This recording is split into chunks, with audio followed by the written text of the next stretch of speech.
अब छोडिदियो त्यो कुरा ल। अब फेरि यहाँ खोजौँ है सी नम्बरको easiest basic assumption induction step. त अघि चिनाउँछ बाहिर चाहिँ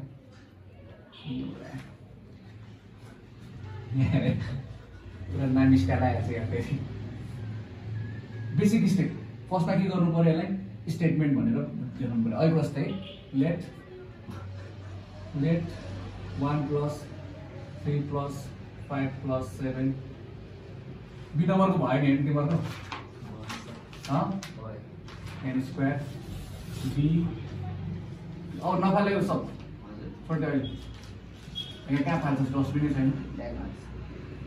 PN statement B P N statement अहिलेसम्म ल यो स्टेटमेन्ट डिक्लेयर गर्ने नाउ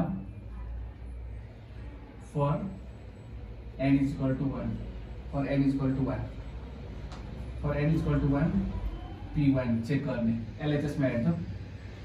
LHS मा कति छ यसको पनि यहाँ भनेको फर्स्ट टर्म कति छ 1 अनि RHS मा कति छ n स्क्वायर भनेको के हुनु पर्यो n = 1 को लागि 1 को स्क्वायर भनेको कति 1 LHS र RHS इक्वल आयो भने here P1 is true P1 true आयो भने अब P1 true आएपछि let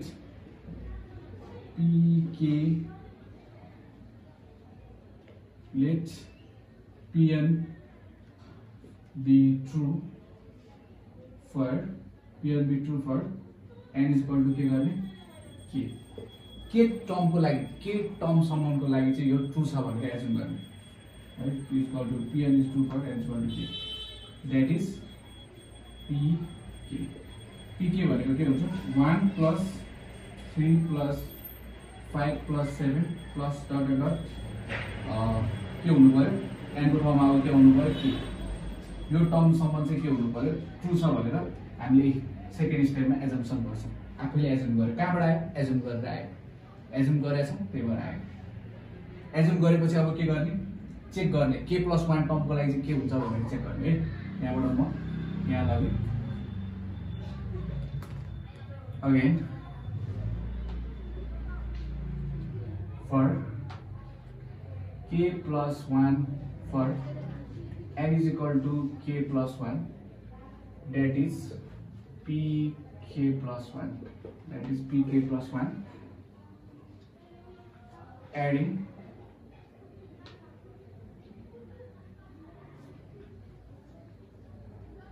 to यो जहाँ के छ त्यसमा के हुनु पर्यो k + 1 हुनु पर्यो भनेपछि के गर्नु पर्यो 2 k + 1 - 1 चाहिँ तिमीहरूले बोथ साइडमा एड गर्नु पर्यो। यसलाई सल्भ गर्दा कति आउँछ हेर्छ 2k + 2 - 1 हुन्छ यो +2 - 1 भनेको कति आउँछ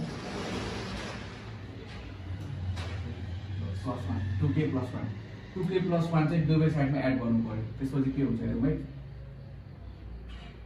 1 + 3 + 5 + 7 + plus 2k - 1 plus 2k + 1 है।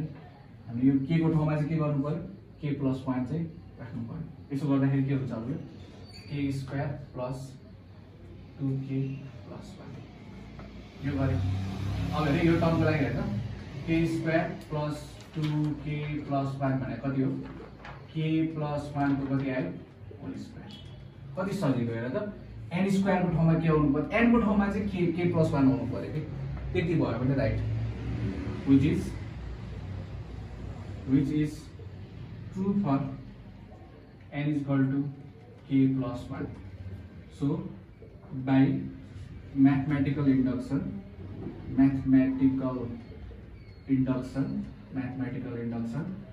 Pn is true भन्ने therefore तिमीहरूले यो लेख्ने therefore 1 + 3 + 5 + 7 plus ... plus 2n - 1 is equal to n square भनेर सजिलो छ धेरै सजिलो छ। बेसिक स्टेप एजम्सन स्टेपसम्म केही गर्नै पर्दैन। त्यसपछि अर्को के गर्नु पर्यो तिमीहरूले इन्डक्सन स्टेपमा k+1 को लागि चेक गर्ने। यो कहिलेकाहीँ तिमीहरूलाई गर्न आएन भने यसो ट्रिक गरेर एक्जामिनर जसले चेक गरिरहेको छ उसलाई झुकाउन पनि सक्छ तिमीहरूले। यसो गरे जस्तो गर्ने, लास्टमा n को ठाउँमा के गर्ने k+1 हालिदिने, सक्यो। यस्तो सजिलो कुरा किन छोड्ने हैन।